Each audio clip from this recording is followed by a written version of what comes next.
உலகில் எத்துணை தோன்றல்கள், தாவரங்கள், விலங்கினங்கள், பறவையினங்கள், மகத்தான மனித இனம். பிறத்தல் அரிது, மானிடராய் பிறத்தல் அரிதினும் அரிது. அதனினும் கூன் குருடு செவிடின்றி பிறத்தல் அரிதென்றார் பெரியோர். இவை அனைத்திற்கும் கூட மருந்துண்டு.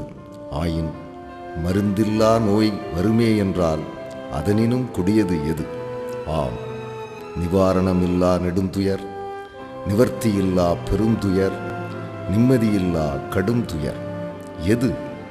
இதோ நோயற்ற வாழ்வே குறைவற்ற செல்வம் என்றார்களே, இதனை நோய் என்பதா, துயர் என்பதா, முன் செய்த பாவம் என்பதா?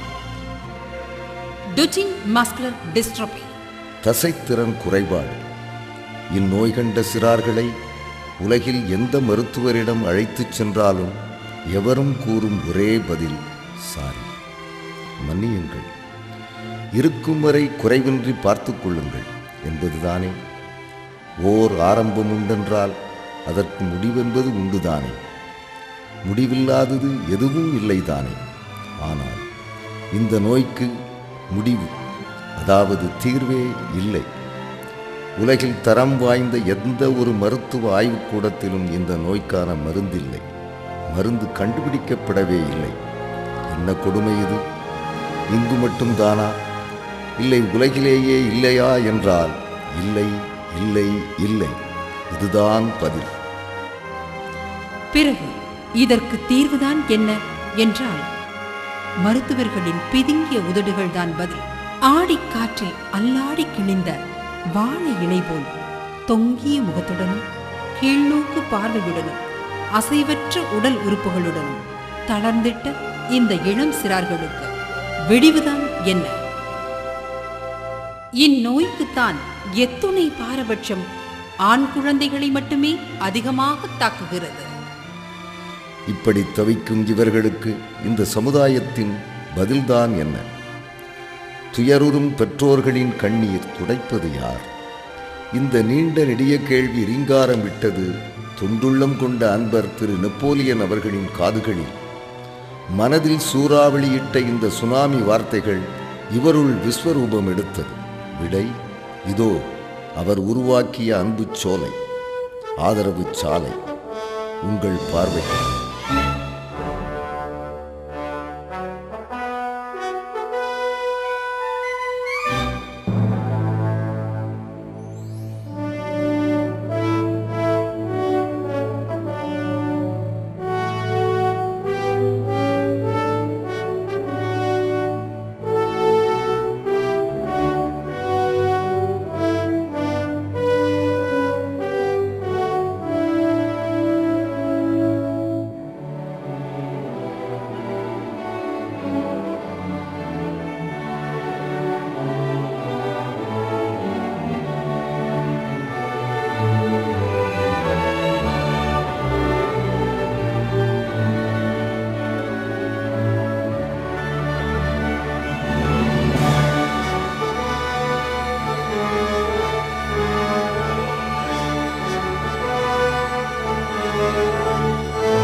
தன் சிசுவினை தாக்கிய இந்நோயினை எதிர்த்து இவர் பயணித்த இடங்கள்தான் எத்துணை எத்துணை.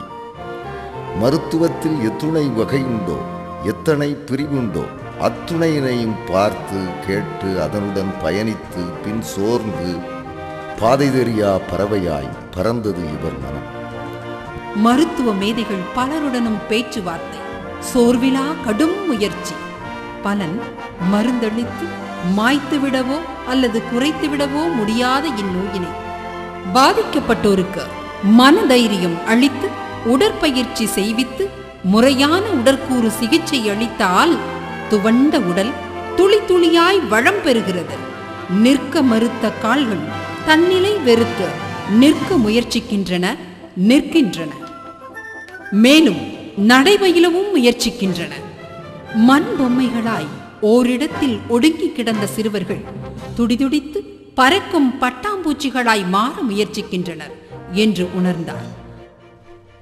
இந்த வியத்தகு வெற்றிக்காக, உலகமே வியக்கும் வெற்றிக்காக தமிழர்களின் தலைவர், தமிழக முதல்வர் டாக்டர் கலைஞர் அவர்களால் கிடைத்த பெரும் வாய்ப்பான மத்திய அமைச்சர் பொறுப்பினை மக்களுக்காக சேவை செய்யும் மனப்பாங்கோடு தன் பொன்னான நேரத்தினை புகழ்மிக்க அரசு பணிகளுக்காக முழுமையாக செயல்பட்டு எஞ்சிய நேரத்திலும் கண் துஞ்சிய நேரத்திலும் தன் சொந்த முயற்சியினால் உயர்த்திட்ட இந்த உன்னதமான சேவை மாளிகை, சேவை சோலை, சேவை மையம் மழலைகளின் மருத்துவமனை. இன்றைய தினம் வரை இவை மட்டும்தான். பின் நாட்களில் இந்த மையத்தில் மருத்துவமனை விரிவாக்கம். எத்தகைய விரிவாக்கம்? எதற்காக விரிவாக்கம்? இந்தியாவில் 3000 பேரில் ஒரு நபருக்கு தசைத்திறன் குறைபாடு நோயினால் பாதிப்பு ஏற்பட்டுள்ளது என்று மருத்துவர்களால் சொல்லப்படுகிறது. அப்படி பார்த்தால் இந்திய மக்கள் தொகையான 118 கோடியில் குறைந்தபட்சம் 5 லட்சம் பேர் இந்நோயால் பாதிக்கப்பட்டிருக்கிறார்கள் என்று கணக்கிட முடிகிறது. இப்படி பாதிக்கப்பட்டவர்களில் 1% அதாவது 5000 பேருக்காவது ஆண்டுதோறும் சிகிச்சை அளித்து அவர்கள் நலம் பெறும் வகையில் இந்த மையத்தை விரிவாக்கம் செய்ய வேண்டும் என்பதே உயர்திரு நெப்போலியன் அவர்களின் இலக்கு. ஒரு வழியும் இல்லை என்று கூறப்பட்ட தசைத்திறன் குறைபாடு நோய்க்கு 1000 வழிகளை காட்ட திட்டமிடுகிறது இந்த மயோபதி மருத்துவ மையம். மண்வழி மரபு வைத்தியத்துடன் அறிவியல் வழி அலோபதி மருத்துவமும் இப்போது கைகோர்த்திருக்கிறது. ஆறுகள் இணைந்தால் சமுத்திரங்கள் உருவாகும். ஆனால் இங்கோ 26 46 இணைந்து ஒரு சரித்திரத்தை உருவாக்குகிறது.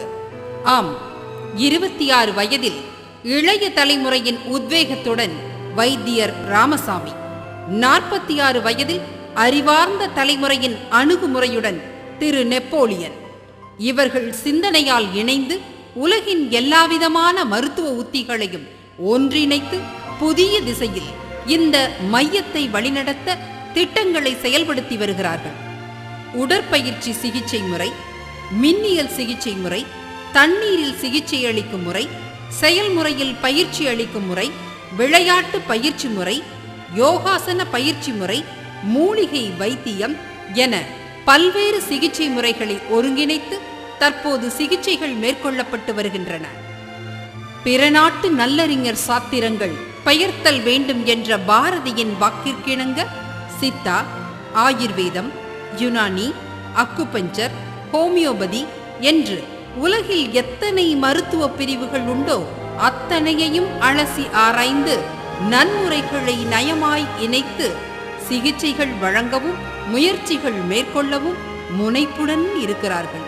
அது மட்டுமா, 2011ஆம் ஆண்டு இறுதிக்குள் இந்த மையத்தில் உணவு விடுதி, குடும்பத்துடன் வந்து காட்டேஜில் தங்கி மருத்துவமனையில் சிகிச்சை பெற தங்கும் குடில்கள், பணியாளர் குடியிருப்புகள், வெளிநாட்டினரும் தங்கி சிகிச்சை பெற வெளிநாட்டவர் தங்கும் விடுதி, நிர்வாக கட்டிடம், 250 படுக்கை வசதிகள் கொண்ட புதிய கட்டிடம் இவற்றை உருவாக்க விரிவாக்க பணிகள் வேகமாக நடைபெற்று வருகின்றன.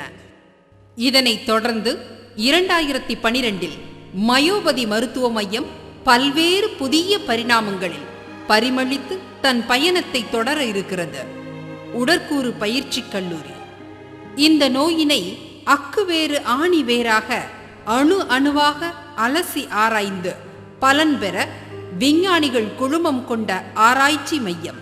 செவிலியர் கல்லூரி ஒட்டுமொத்தமாக ஒரு மருத்துவக் கல்லூரியாக மாறிட வளமான வாய்ப்புகள் உள்ளன.